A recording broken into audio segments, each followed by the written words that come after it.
Dun dun dun dun dun dun dun dun dun dun dun dun. Oh crap. This is my first time doing this, so forgive me.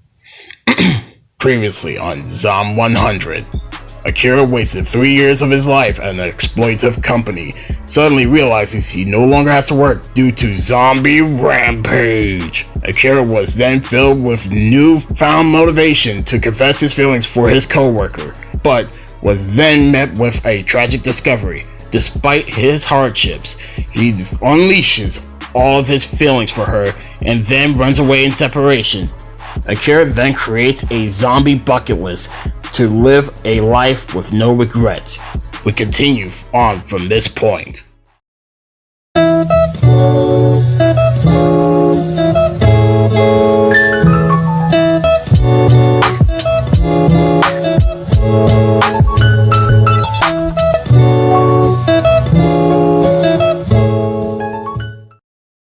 With the summary of part 1 out, I have 3 things I would like to say before we start.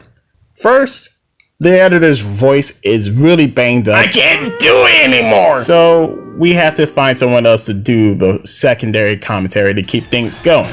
Hello. Yes, hello there.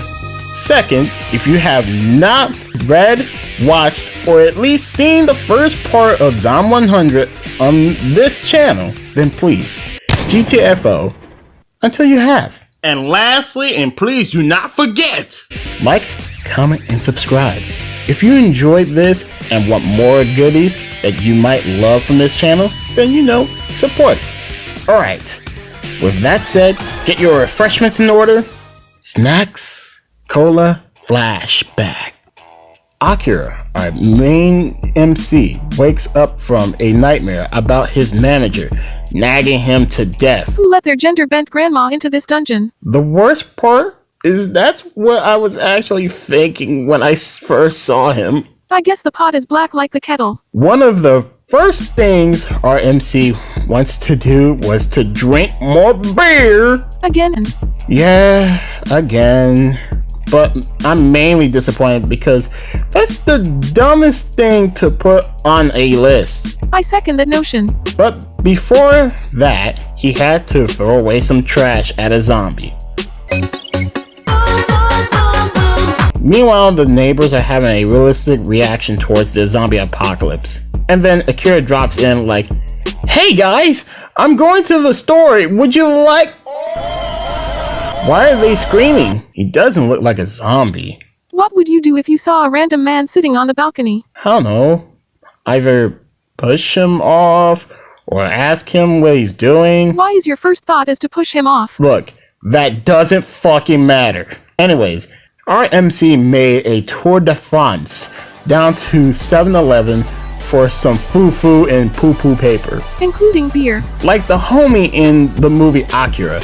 Akira arrived on a bike to get some things on his grocery list. Man singing his way through the aisle when suddenly he sees a new challenger! Shizuka Mikazuki! Ha, Tekken 8 reference. We're calling her Shizu from now on, for short, because I'm not saying all that. That's too long. Anyways, Shizu was in the back getting reasonable survival items to increase her survival chance, while Akira just wanted a chance to be friendly with someone new. Shizu didn't want to associate with Akira, mainly because of her Zombieland-like rules. Even though she's being logical, she watched too many damn movies to make that call. I know what you mean. At this point, at this moment, Shizu shows off her badassery by using a technique on the undead foes. Now, before we continue, I wanted to point out the 3 differences in this scene. In the manga, she threw books at them and the zombies fell down. In the movie, she basically did some badass takedown, but in the freaking anime, she basically moved Akira out of the way, perfectly timing a guy crashing a truck at the zombies in the store. Nerd. Shut up! I just wanted to point that out. Anyways, before leaving, Shizu mentions how our boy had no realistic tact as a survivor, basically telling him he's not that guy. Shizu then takes the MC's bike and bikes away like her name was CJ. CJ, who's that? Carl Johnson from GTA? San Andreas? Oh, yeah, still sucks she stole his bike though. Yeah, but our boy gets a Harley Davidson in exchange. Aw, oh yeah. Akira made it home. Baduna nadong. He climbed the pole. Baduna nadong. He found out he was alone. Baduna nadong. His neighbors are gone. Baduna nadong. Now that was cold. Baduna nadong. They are not dead though. In the manga and in the movie they live. But we don't know if they did in the show though. True. Akira now makes it a point to complete his list and live the way he wanted to live. One of the things he wanted crossed off the list was to go out drinking with his new challenger, Kencho Ryuzaki! Could you not do that joke again? Not until we get to Beatrice, that's where I'll stop. Kencho is a fellow college football buddy that Akira literally considers his best friend. And speaking of Akira calls him out of the blue to let his buddy know that he's coming for him. Kim wonders how he was going to get up in here. Those zombies in that love hotel was making him lose his mind. Up in there, up in there. Now they're gonna make him act a fool. Up in there, up in there. Oh, I get it. Akira was using his brains by using a car alarm to lure all the zombos outside, including the ones that are by the host club saving that guy in the anime. Akira jump scares Kencho and begins to loudly apologize to his pal for being a dick, with tears in his eyes. Aw man, the feels. The zombies cut that shit short, and our boys had to retreat to the rooftops.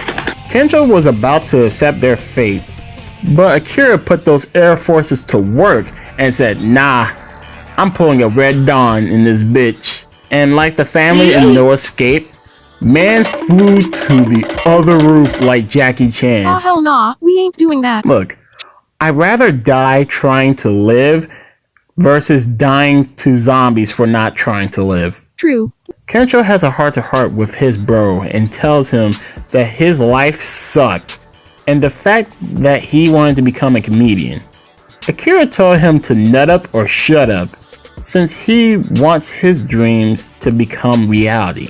Although in the movie they just booked it to the pub and they had dinner. And that's all they did.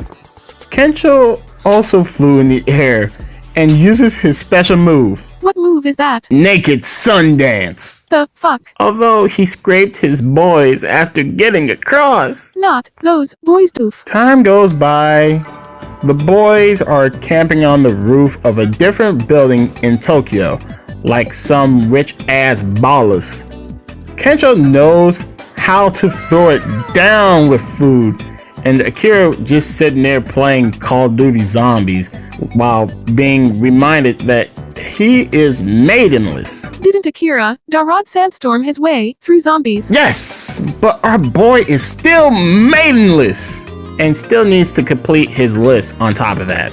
So this brings us to the boys to go shopping for a 4K TV. Okay, sure, why not? The boys gotta go X Games mode since there was literally a fire zombie around and took a underground subway area to evade the horde. Salvation was found in a underground Walmart. Is that what you call it? Until someone cultured can educate me on what the fuck this place is. As they took a second to catch their breath, 4 other survivors approached them, just to check to see if they got injured or, if they were infected. They all seemed bummed that the zombies swarmed the closed gate. One of them mentioned that they should wait it out, since zombos would eventually rotate and lose interest. Thanks to their location, they were well stocked on food, beverages, even beds for later. What do you mean by that? Despite their circumstances, Akira and Kensho learned that the 3 females were flight attendants, as well as the fact that they're eating and talking together, which is 3 things that Kensho and Akira had on their list. Coincidence. Also, you still haven't told me about the... Akira managed to change the depressing atmosphere to that of a party by chugging a big bottle of tequila. But Kensho gets lucky though, since one of the smoking hot flight attendants plays bouncing simulator with Kensho's pogo stick. And editor, that's what the beds were for. I thought you meant they were going to buy them. In a zombie apocalypse? Okay, I'll shut up now. Akira finds himself at the toilet with his barf being, but gets a pat on the back from the first flight attendant, since the third one is alone, having a dumb drunken rant, and dies off screen since no one paid attention to the male survivor. I can eat that pussy! I can eat that pussy! Since he was a bus driver with a bite wound on his leg. Kensho and flight attendant number 2 heard screams, but she wanted to defeat this man's glizzy with her mouth only. Akira and flight attendant number 1 had a chat about jobs and relating to one another. That's pure. Kensho and flight attendant number 2 located flight attendant number 3, but swapped sides as a meat eater. Flight attendant number 2 got some girl-on-girl action with a zombie, but Kensho was not a fan and gave her the Shoryuken with a suitcase. Akira and flight attendant number 1 are then attacked by the zombie bus driver, and Akira sent him packing with a strong haymaker. One punch, and... but couldn't protect flight attendant number 1, since she will soon join the dark side, and decided to tell him that she had fun before pushing him to safety. That sucks, dude. Akira ran away with tears in his eyes and saw Kensho with that TV that they were looking for, which cheered up Akira. I guess her death was nothing to him. They rode their bike back to the camping location in Tokyo. With the TV, the boys can seriously game on it. But Akira did some thinking about how he lived his life, on how he couldn't figure out what he wanted to do for work. Now, he knows what he and Kensho should do on the list. Thus concludes this chapter of Zombie One Piece.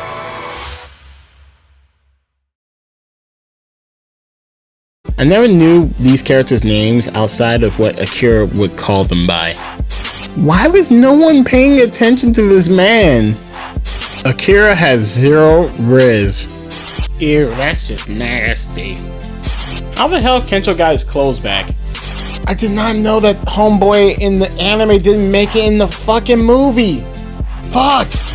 For everything that's holy, please stop watching them touch tips.